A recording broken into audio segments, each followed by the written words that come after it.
नमस्कार, मैं हूँ राजन झा। आप देख रहे हैं एनबीसी भारत। आज हम दिल्ली में जो लोकसभा इलेक्शन हो रहा है उस पर यूथ से जानेंगे कि उनके मन में क्या चल रहा है। मैं चाहती हूँ कि आने वाले अगले 5 सालों में जो भी सरकार आए वो देश के युवाओं को ज़्यादा से ज़्यादा रोज़गार दे और इसके साथ ही दिल्ली में जो पोल्यूशन की प्रॉब्लम है, जो अब दिल्ली की प्रॉब्लम नहीं पूरे देश की प्रॉब्लम बन गई है, उस पे सेंटर और स्टेट मिलकर काम करे। यस, डेफिनेटली देश में बेरोज़गारी है और हमारे देश में ग्रोथ तो हो रही है, जीडीपी तो बढ़ रही है, बट ये एक जॉबलेस ग्रोथ है जैसा वर्ल्ड बैंक का भी कहना है। तो यदि कुछ ऐसी पॉलिसीज़ आती हैं और एम्प्लॉयमेंट क्रिएट होता है तो दैट विल बी गुड। भाई, हमारे साथ तो कुछ और युवा भी हैं, उनसे भी जानेंगे कि उनके मन में क्या चल रहा है। क्या नाम हुआ सर? मेरा नाम शर्जील अब्दुल्ला हुआ। क्या कहना चाहते हो? दिल्ली का जो वोटर है, खासकर युवा, इस बार डिसाइड करने वाला है कि अगला प्रधानमंत्री कौन होगा। बताइए, क्या चाहते हैं? बस यही चाहते हैं सर कि सरकार कोई भी हो, खास के युवा का, क्योंकि हमारा जो देश है वो युवा का है और अगर युवा का जो रोल होता है सबसे अहम होता है और नो डाउट कि इसमें बेरोज़गारी सबसे ज़्यादा है। राहुल गांधी का कहना है कि आज का युवा फेसबुक, रील्स, इंस्टाग्राम पे सिर्फ 8-8 घंटे स्क्रॉल कर रहे हैं। हाँ, इसमें दो राय नहीं है कि अपना जो ज़्यादा वक्त है वो हम लोग इनोवेशन की जगह हम लोग अपना टाइम वेस्ट करते हैं इन चीज़ों में, जबकि सबको पता है कि हमारा जो देश है वो युवाओं का है और बेरोज़गारी जिस कदर है, ऑब्वियसली बात है जीडीपी अगर आंकड़ों के हिसाब से बढ़ रही है तो फिर रोज़गार कहाँ है? सिर्फ आंकड़ों के हिसाब से तो रोज़गार नहीं हो सकता ना, जब तक हम युवाओं को रोज़गार नहीं देंगे, क्योंकि रोज़गार का मसला है इंफ्रास्ट्रक्चर। जब युवा को रोज़गार मिलेगा, जब वो नौकरी करेंगे, जब उससे इनकम होगी, वो देश में लगाया जाता है और उससे इनका इंफ्रास्ट्रक्चर, उससे हेल्थ सिस्टम। इतना मोदी जी इतने विकसित भारत का गारंटी दे रहे हैं, बोल रहे हैं लाखों लोगों को रोज़गार मिला है। एक तरफ हज़ारों की संख्या में जो फ्लाईओवर्स बने हैं, नितिन गडकरी जी अपने प्रेस कॉन्फ्रेंस में बताते हैं इतने लोगों को रोज़गार मिला है। एक तरफ स्टार्टअप इंडिया के थ्रू रोज़गार मिला। तो फिर सर तो ये आंकड़े हो सकते हैं। आईएलओ की रिपोर्ट है 83% युवा बेरोजगार हैं, तो फिर तो वो झूठ हो सकती है। 36% IITian, ये हिंदुस्तान टाइम्स का रिपोर्ट है, जॉब नहीं मिल रही है। IT सेक्टर कितना बड़ा सेक्टर होता है, तो फिर या तो वो झूठे हैं। तो सिर्फ आंकड़ों के हिसाब से नहीं कह सकते ना कि दे रहे हैं। उनका क्या है 10 साल में। इन मुद्दों के साथ इस बार चुनाव में वोट डालें। हम यही, मेरा जो मेन मोटिव है देश की भलाई के लिए बदलाव डेफिनेटली चाहिए, क्योंकि अगर जो प्रधानमंत्री मुझे 10 साल में दे नहीं सका उससे मैं क्या गारंटी करूं? अगर मोदी जी अभी वो लेकर आ रहे हैं गारंटी, तो 10 साल क्या था उनके लिए? गारंटी तो चाहिए ना, तो 10 साल क्या था उनके लिए? तो मेरे लिए जो सबसे बड़ा मुद्दा है बेरोजगारी का है, सबसे बड़ा।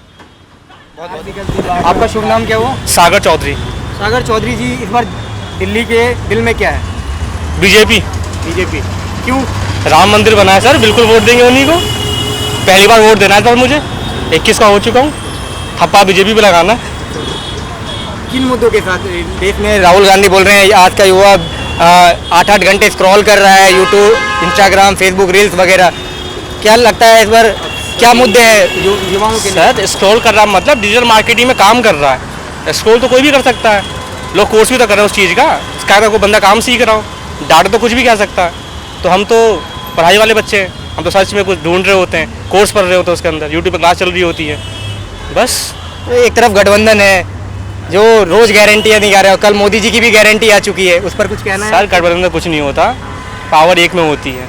उनकी मुट्ठी बंद नहीं, मुट्ठी खुली हुई है। बंद होगी तभी तो पावर आएगा।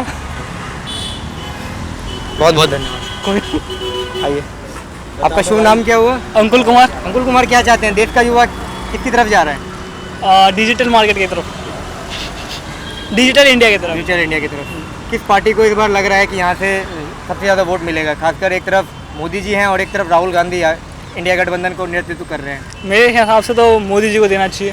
क्यों देना चाहिए? क्योंकि उन्होंने बहुत सारे काम कर दिए और डिजिटल इंडिया, G20 ये हमारे देश में आया। कुछ युवाओं का कहना है कि देश में बहुत बेरोजगारी है। बेरोजगारी है यार। अब देखो कंपनी फ्यू है, बहुत कम कंपनियां हैं यहाँ पे। अब कंपनी में हर बंदे को एक एजुकेशन हिसाब से दिया, आप पढ़ो, अच्छे से पढ़ो, उनके हिसाब से उनके वो फील्ड में जॉब मिलेगी। अब जब यहाँ पे बिजनेस बढ़ेगा तभी तो आपको जॉब मिलेगी। आप बिजनेस कीजिए, अपना स्टार्टअप भी स्टार्ट कीजिए। आपको देखो मोदी जी ने भी वो भी बिजनेस के लिए लोन भी निकाला, लोन दीजिए, आप बिजनेस स्टार्ट कीजिए। 5 लोगों को आप अंडर रखेंगे तो 5 नौकरियां बढ़ जाएगी ना उससे, तो 5 लोगों का घर चलेगा इससे। और वो सोचते हैं कि यार मैं BCom पढ़ लिया हूँ, अब मुझे इतनी छोटी पे जॉब नहीं कर सकता, यही बात होगी, अब उन्हें चाहिए हाई फाई जॉब, तो इतनी जल्दी मिल नहीं सकती ना भाई। तो किन मुद्दों के साथ आप जाओगे इलेक्शन में वोट डालने के लिए इस बार?